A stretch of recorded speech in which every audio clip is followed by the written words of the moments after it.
Radio, le sexe au conseil.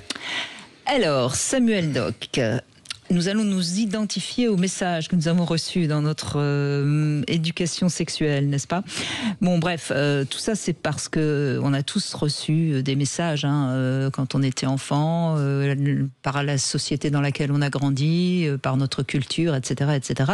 Et le meilleur moyen de se libérer des messages négatifs, c'est juste de les reconnaître quand ils ont été négatifs. Donc, c'est le propos de ce Sexo Conseil. Quelle a été votre éducation sexuelle? Comment vos parents déjà vous ont présenté la chose? J'adore ce terme, la chose, parce que déjà quand on nous présente la chose, ça part pas bien, parce que c'est pas une chose, ou ce ça, vous savez le ça dont on parle parfois. Bon, donc déjà ça c'est la première chose. Ensuite, deuxième chose, la première fois, est-ce que c'est un échec ou un succès? Ça a son importance, vous êtes bien d'accord? Quand c'est un échec, c'est plus difficile. Ensuite, où on en est de nos connaissances anatomiques, parce que moi je vois bien qu'il y a encore beaucoup de gens qui sont pourtant adultes, qui font l'amour, mais qui ont des lacunes en ce qui concerne les organes génitaux et comment ça marche, qui évidemment à au premier étage sont complètement perdus parce qu'ils comprennent pas.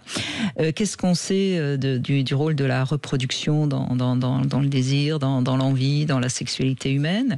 Quelle place joue notre culture, notre religion dans notre vie? Quelle place a la pornographie aussi dans notre existence? Quel est notre rapport à la masturbation? Est-ce que la sexualité, c'est plutôt un plaisir, un jeu, un besoin, un moyen de maintenir le lien? Vous avez 4 possibilités, là, il faut cocher une case. Enfin bref, qu'est-ce que vous faites comme différence entre le cœur et le sexe? Si on répond vraiment déjà bien à toutes ces questions, on va avancer sur sa sexualité. Qu'est-ce que ça me fait plaisir d'entendre ça, parce que la sexualité, c'est quelque chose qu'il convient de réfléchir, qu'on pense. Vous avez dit cette phrase, vous avez dit que notre premier organe sexuel, c'est notre cerveau. Et ça, moi, j'en suis absolument convaincu. Et quand vous parlez des messages, des discours qui nous ont été transmis, je pense que c'est aussi s'interroger sur comment est-ce qu'on a constitué notre imaginaire érotique, nos fantasmes. Le fantasme, ça se pense. Ça se pense. Comment est-ce qu'on développe nos fantaisies sexuelles? Ça, j'en sais quelque chose. Eh bien, ça se réfléchit. Toute une culture, tout un cinéma, par exemple, peut nous influencer. Vous voyez? Bien sûr. On garde des images fortes. Moi, j'en parle même moi concernant ma propre sexualité. On est marqué par toute une culture. On n'est pas seul dans sa sexualité. Il y a un monde qui s'exprime à travers notre sexualité. Mais oui, c'est très cognitif. Ça s'est construit en fonction de tout ce qu'on a traversé, évidemment. Oui, donc merci pour ce Sexo Conseil. Franchement, je pense que c'est un des meilleurs. Je ne sais pas, mais en tout cas, je suis ravie de l'apprendre.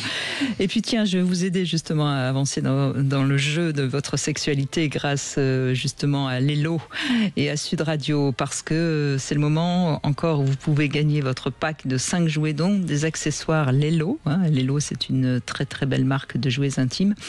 Et si vous avez envie de gagner ce pack, eh bien vous envoyez Brigitte par SMS au 7 20 18 et l'un d'entre vous sera l'heureux ou l'heureuse gagnante.